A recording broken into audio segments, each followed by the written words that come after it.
Kajian hati. Menangkan. Bunda. Iya teteh. Ada yang mau nanya lagi gak nih?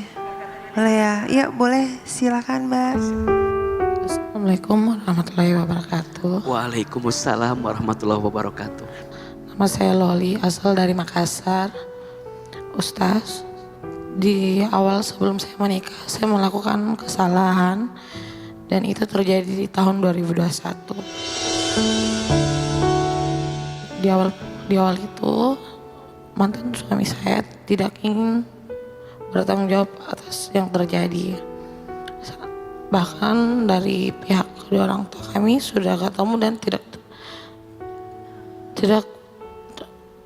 ada titik ketemu sampai saya melakukan saya memviralkan kejadian tersebut, lalu kami bisa menikah. Setelah menikah pun rumah tangga kami tidak selayaknya rumah tangga seperti biasanya. Kami berkontak walaupun dalam satu kamar, tapi kami tidak dalam satu kasur yang sama. Untuk berkomunikasi pun kami cuma melalui WhatsApp. Di suatu saat ternyata saya mendapat mantan suami saya itu melakukan pengkhianatan kepada saya. Di awal pernikahan sampai akhir pun itu saya tidak pernah merasakan nafkah untuk saya maupun anak saya. Saya bertahan hidup itu dari hasil jualan online dan hasil endorse. Tapi semua saya terima Ustaz. Sampai di mana kayak diri saya merasa capek. Kayak ya Allah, ini kalau harus bertahan terus, kalau cuman bertahan hanya karena anak yang siksa saya. Saya sembunyikan semua dari orang tua saya. Apapun yang kelihatan kayak seperti di badanku ada luka, saya tutupi. Saya bilang ini luka karena saya jatuh, ini luka karena saya kejedot. Tapi pas sampai saya capek sekali Ustaz, saya buka semua di sosmed. Kalau selama pernikahan itu tidak seindah yang seperti saya posting, seperti liburan, kehidupan yang orang-orang idamkan itu tidak seperti itu. Itu semua cuman rekayasa saya sendiri. Pernikahan saya cuman bertahan 1 tahun. Berujung di tahun 2023, saya tidak kuat lagi, akhirnya saya viralkan lagi. Dan betul-betul sampai orang tua saya tahu dan mengatakan kalau memang kamu sudah tidak kuat, kau pulang. Aku bilang tidak apa-apa. Orang tua saya datang mengambil semua barang-barang saya di rumah kami, dan sampai dari mulut mantan suami saya itu mengatakan sudah kamu pulang saja. Jadi seperti kayak jatuh talak Ustaz. Di tahun 2024 kami sempat kembali rujuk, tapi itu sembunyi-sembunyi dari kedua orang tua kami, karena dari orang tuanya dia sudah tidak setuju lagi, orang tua saya juga tidak setuju lagi.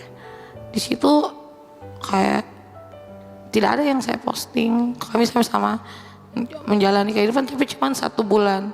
Akhirnya berakhir lagi karena saya harus menjalani masa hukuman saya karena ada satu masalah saya dengan seseorang. Sebelum saya masuk ke dalam penjara, saya menitipkan ATM kepada mantan suami saya. Setidaknya itu untuk kehidupan saya. Dia mengirimkan makanan atau untuk melihat anak saya, tapi ternyata tidak. Dia menghabiskan isi ATM saya dan bahkan tidak pernah menjenguk anak saya selama saya di dalam. Selama ini kalau orang tanya kamu kuat, kenapa Allah kasih kamu ujian seperti itu, karena kamu kuat? Tidak, saya tidak sekuat itu Ustaz. Selalu saya bilang di mana itu biar saya bisa mendapatkan ikhlas Ustaz, karena ikhlas cuma ada di mulut saya tapi tidak untuk di hati saya Ustaz. Baik, Bunda, hati-hati dalam melangkah. Karena ketika kita salah dalam melangkah akan mengantarkan keburukan untuk kehidupan kita. Pernikahan itu jalan berkah. Kalau prosesnya, kalau caranya dilakukan dengan tidak mengindahkan jalan berkah, maka mohon maaf. Setelah itu bukan kebahagiaan yang kita dapatkan, tapi malah keburukan. Maka siapapun berhati-hatilah dengan dosa. Berhati-hatilah dengan maksiat. Karena setiap dosa dan maksiat yang kita lakukan pasti ada balasannya. Kalau tidak di dunia, pasti di akhirat. Maka perhatikan, kenapa waktu akad nikah salah satu kalimat yang dibaca, satu syahadat, yang kedua istighfar. Laki-laki ketika mau menikah, asyhadu alla ilaha illallah wa asyhadu anna muhammadar rasulullah, astagfirullah, astagfirullah, astagfirullah. Baru kemudian aku terima nikah dan kawinnya. Itu menunjukkan dua hal. Satu, saat kita mau menikah, maka kita akan bertanggung jawab terhadap istriku yang aku nikahi ini. Karena tanggung jawabnya bukan hanya kepada orang tuanya, bukan hanya kepada orang yang hadir, tapi lebih dari itu bertanggung jawab kepada siapa? Allah. Begitu sebaliknya, ketika kita mendengar suami kita mengatakan saya terima nikah, kita di sini sebagai istri mengatakan, mulai hari ini aku serahkan semua diriku kepada suamiku untuk dibimbing bersamanya menemukan kebaikan. Nah sekarang kemudian kita menemukan keburukan di rumah tangga. Jangan salahkan pernikahannya, tapi mungkin ada salah kelakuan kita sebelum menikah yang belum kita taubati, yang belum kita minta ampunkan kepada Allah Subhanahu wa taala. Maka kadang Allah menitipkan ujian di rumah tanggamu agar Allah sengaja membersihkan dirimu dari setiap dosa yang pernah kamu lakukan. Yang kedua, tentu setelah ujian datang, sabar, ikhlas. Sabar melewatinya, ikhlas melepaskannya. Jangan bertahan terluka. Ini hati, bukan benda mati. Kadang hati butuh melangkah untuk bisa menemukan kebaikan setelah dilukai berkali-kali. Mohon maaf, suami tidak bertanggung jawab. Mohon maaf, suami sering mengkhianati. Mohon maaf, suami tidak menghargai. Mohon maaf, suami sering mengambil uang kita. Mohon maaf, suami tidak bertanggung jawab. Apa yang dipertahankan? Makanya tadi Ahilman tanya, mau sakit hati yang seperti apa lagi yang kamu dapatkan? Maka cinta itu jangan buta. Cinta itu bisa bedakan mana yang warna merah, mana yang warna biru. Betul tidak? Dan ingat, jika hatimu masih diisi terus sama orang yang menyakitimu, maka ruang di hatimu tidak akan pernah diisi sama orang baik yang Allah siapkan untuk dirimu. Lepaskan semua yang menyakiti, biar Allah nanti mengisi dengan orang yang baik yang Allah simpan selama ini. Ingat, selama hatimu baik dan selama hatimu mau berusaha menghilangkan yang tidak baik, maka Allah akan hadirkan yang baik itu.